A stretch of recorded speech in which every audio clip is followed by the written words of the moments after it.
কষ্টে কিন্তু এই ফুলগুলো হয়েছে বন্ধুরা। এই সেই ধুতুরা ফুল। আগে আমাদের যখন পুরো পুকুরটা বাঁধানো হয়নি তখন তো সারি সারি দিয়ে এই ফুলগুলো ছিল। ওইখানে আমরা আনতে পারতাম না যেহেতু পুকুরের পাড়। কিন্তু পুকুরের পাড় বাঁধানোর পরে সমস্ত গাছগুলো কেটে দেওয়া হলো। কিন্তু এই 1 বছর পর আবার এই ডাল পোঁতা হয়েছিল তখন। তারপরে এত সুন্দর ফুল হয়েছে, দেখলেই সকালবেলা মনটা একদম ভালো হয়ে গেল। পুঁইশাক বাগানের দিকে গিয়েছিল, পেছনের দিকে পুঁইশাক গাছে পুঁইশাক ভরে গেছে, তার সঙ্গে হয়েছে লাউ শাকও। তো আমি বললাম যে পুঁইশাকটা নিয়ে আসো, চিংড়ি মাছ আছে, পুঁইশাক দিয়ে করলে ভালোই লাগবে। আর তার সঙ্গে চটজলদি বানিয়ে নিচ্ছি একটা কড়াইশুঁটির পরোটা। কড়াইশুঁটির পুর মাখানো ছিল, কয়েকদিন আগে কড়াইশুঁটির কচুরি করেছিলাম। তো পুরটা আমি রেখেছিলাম ইচ্ছে করে। কড়াইশুঁটির পুরটা মাখা থাকলে এবার যখন ইচ্ছে হলো তখন পরোটা করে নিলাম বা কচুরি করে নিলাম, কোনো প্রবলেম হয় না।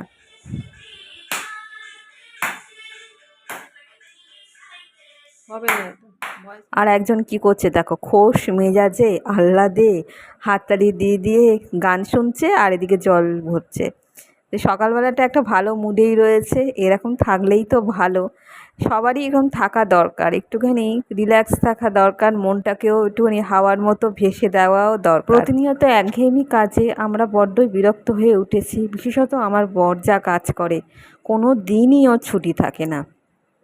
আমি তো দেখি না, 365 দিনই ওকে যেতে হয়। তা একটা মানুষ কি করে বলো ভালো থাকবে? মনটাকে তো একটুখানি ভালো রাখতে হবে। তো আমি অনেক বোঝাই, কি করবে বলো, এখন চাকরির যা বাজার, ছেড়ে দিলে তো আর হুট করে পাবে না, এই বয়সে অন্তত। তো এই জন্য গান চালিয়েছে আর গান শুনতে শুনতে আমিও পরোটাটা ভেজে নিচ্ছি। তো আজকে পরোটাটা ভেজেছি সবকটাই পুর দিয়ে ভালো করে ভেজে নিয়েছি, আর পুর রাখলাম না। তো দেখলাম বেশ পরোটাগুলো উঠেও গেল। আমরা তো খেলাম, তার মধ্যে 2 ভাই বোন এসেছিলো, সুমন আর রিক, ওদেরকেও দিলাম।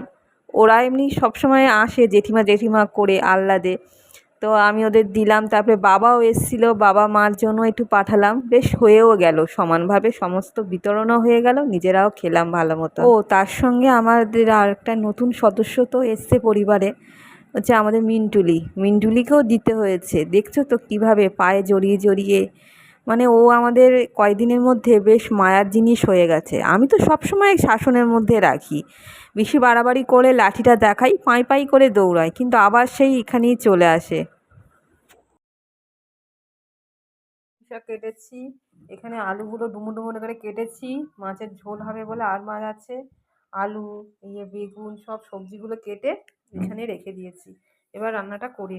সকালবেলা আমার জন্য যে পুঁইশাকটা তুলে দিয়েছিল ওইটুকুতে হয়নি, আমি আবার পুঁইশাক নিয়ে এসেছি অল্প করে, তো হয়ে গেছে। পুঁইশাকটা খুব একটা এই প্রথম খেলাম বলা যায়, বাগানের জিনিস, আর বেশ ভালো লাগছে। মাছের মাথাও আছে, দুটোই দেবো, কিছু চিংড়ি দেবো পুঁইশাকের মধ্যে আর মাছের মাথা দেবো। তো আজকে বাবাকে বলেছি খেতে, মা একটা দরকারি কাজে বেরিয়েছে, তো আমি বারণ করেছি যে একার জন্য আর রান্না করতে হবে না, তুমি সকাল সকাল বেরিয়ে যাবে, দুপুরবেলা বঞ্চ বাবা আমার সঙ্গে খাবে। তো এই জন্যই আরও তাড়াতাড়ি করে রান্নাটা বসিয়ে দিলাম। আর মাছ আছে, সেটা দিয়ে তরকারি করব, বেশ রসা রসা তরকারি। তো আজকে রবিবার, কিন্তু মাংস আনতে সত্যিই ভালো লাগে না, কারণ জানো তো মা যখন রান্না করে তখন পাঠিয়ে দেয় ওইটুকুই মাংস, বাড়িতে রান্না করতে আমি সত্যিই ভালো লাগে না। আর এখানে চিংড়ি মাছটা তাড়াতাড়ি কেটে নিচ্ছি, কড়াই বসিয়ে দিয়েছি, পুঁই শাক আলু বেগুন সমস্ত কিছু কড়ায় ভালো করে ভেজে নিয়ে এবার প্রেশারে দিয়ে দেবো। তবে এখন প্রেশার তেমনি ব্যবহার করতাম আগে, এখন প্রেশার কুকারটা ভালো মতন আরও বেশি করে ব্যবহার করছি, কারণ গ্যাসের অবস্থা, গ্যাসটা আমাকে 2 মাস অন্তর চালাতেই হবে। তো এই পুরনো গ্যাসই চলছে, এখনও এটা শেষ হয়নি। সেই যে কাশী বিশ্বনাথ দর্শন করতে গিয়েছিলাম, তারপর তো এসে সেই গ্যাসটা নতুন নেওয়া হলো, সেটা এখনও চলছে। তো চলুক বাবা, এখন যা দিনকাল পড়েছে সবাইকে হয়তো ওই মাটির উনুনে রান্না করতে হবে। গ্যাসের প্রচণ্ড দাম, যুদ্ধের জন্য জানি না এই পরিস্থিতি কবে ঠিকঠাক হবে। মাটির উনুনটা না তলায় নামাবো কোথায়, জায়গা নেই তো, পেছন দিকে তো বাগান গাছপালা ভর্তি, আর সামনের দিকে তো জায়গা নেই।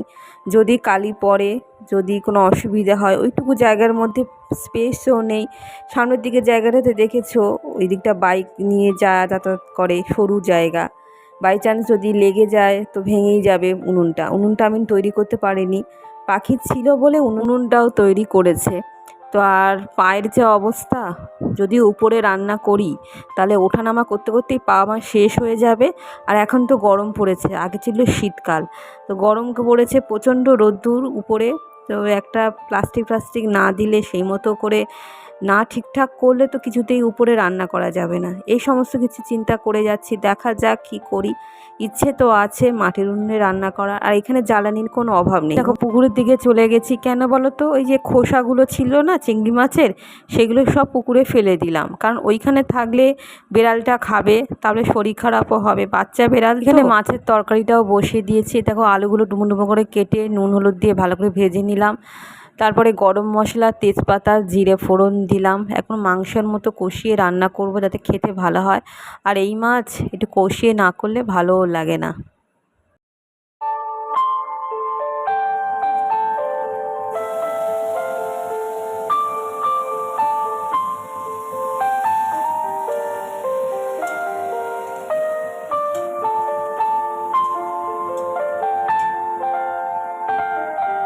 সমস্ত মশলা ভালো মতন কষিয়ে নিয়েছি। আর একটা বাটির মধ্যে জিরে, লঙ্কা গুঁড়ো, কাশ্মীরি লঙ্কার গুঁড়ো, ধনে গুঁড়ো সমস্ত দিয়েছি, দিয়ে একটুখানি দিচ্ছি আর ভালো করে কষাচ্ছি। কষানোর কাছেই কায়দা, আর টেস্টি রান্না হয় কষানোর মধ্যে দিয়ে। বাটিতে গরম জল দিলে টেস্ট ভালো হয়। অন্য কোনো সময় না গরম জল দেওয়ার কোনো সুযোগ থাকে না। আজকে হঠাৎ মনে হলো যে একটু গরম জলটা করিয়ে নিই, তাহলে কষিয়ে তারপরে এই গরম জলটা দিয়ে ভালো করে কষাচ্ছি। দেখো ভালো করে কষিয়ে তারপরে লাস্টে নামানোর সময় গরম মশলা দিয়ে নামিয়ে নেব। রান্না হয়ে যাওয়ার পর ঘরগুলো সব মুছে নিয়েছি, যেরকম থাকে আর কি, প্রতিদিনই তো ঘর মুছতে হয়। আর এখন মিন্টুলি পাপোশ ওপর শুয়ে রয়েছে। তারপরে পুজো দিচ্ছি। আমার না পুজো দিতে খুব টাইম লাগে, পাক্কা 1-1.5 ঘন্টা তো লাগবেই। তার ধীরে সুস্থে পুজো দিতে আমার ভালোও লাগে। আমার মনে হয় পুজোটা এমনই জিনিস, মন শান্ত রেখে ঠাকুরের কাছে সমস্ত মন অর্পণ করে ধীরে সুস্থে ঠাকুরের সেবাটা করতে হয়। তাড়াহুড়ো করে সত্যিই হয় না। আমার সকালবেলার দিকে না, অনেক সকালবেলা উঠি, কিন্তু সকালবেলা আমি পুজো দিতে পারি, কিন্তু ওই তাড়াতাড়ি থাকে, এই চা করে দাও, এই চা করতে হবে, টিফিন করতে হবে, সে একটা থাকে। সেজন্য সমস্ত ঘরের কাজ হয়ে যাবে, ধীরে সুস্থে আমি পুজোটা দেব। আর কত রকম ফুল ফুটেছে দেখো, আজকে ভালোই ফুল ফুটেছে। ধুতরার সঙ্গে সঙ্গে যে গোলাপি একটা জবা ফুটেছে, কি সুন্দর যে কালার, কি বলবো আর কি। আর দেখো নন্দুর যে ড্রেসগুলো, এইগুলো আগের দিনে মেসো থেকে এসছে। এত সুন্দর ড্রেসগুলো না আমার প্রচণ্ড পছন্দ হয়েছে। 176 টাকা 4টে, নেটের কাজ করা, তলায় নেটের কাজ করা সুতির কাপড়ে, এত সুন্দর হয়েছে। আমার মা তো দেখে বলছে আমাদের গোপালের জন্য একটু অর্ডার করে দে না, এত সুন্দর লেগেছে। আর তার সঙ্গেও দিয়েছে টুপি। বাবা বসেছিল চেয়ারে, কিছুক্ষণ বসেছিল, দেখছে মেয়ে পুজো দিচ্ছে, তো পুজো দেওয়ার সঙ্গে সঙ্গে আমি বাবাকে খেতে দিয়ে দিলাম। প্রসাদগুলো এখন তুলছি না, আমার বরকে বললাম তুমি যখন স্নান করবে তখন তারপরে তুমি প্রসাদগুলো তুলে নিও।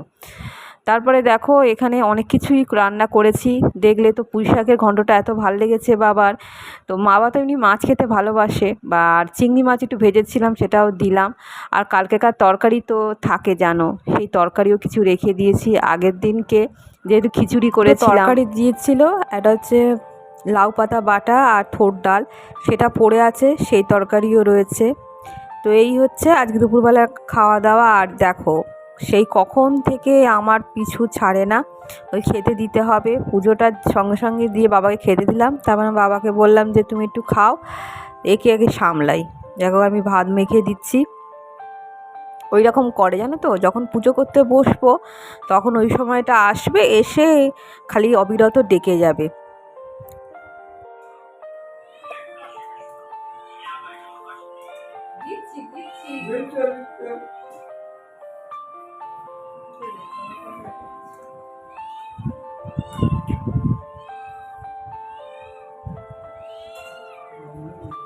পেট যতক্ষণ না শান্ত হবে ওরকম ম্যাও করে ডেকে যাবে। মাঝে মাঝে এত বিরক্ত হয়ে যায় না, কিন্তু ওটাই তো ভাষা বলো, ওরভাবেই বুঝতে হবে ওর খিদে পেয়েছে।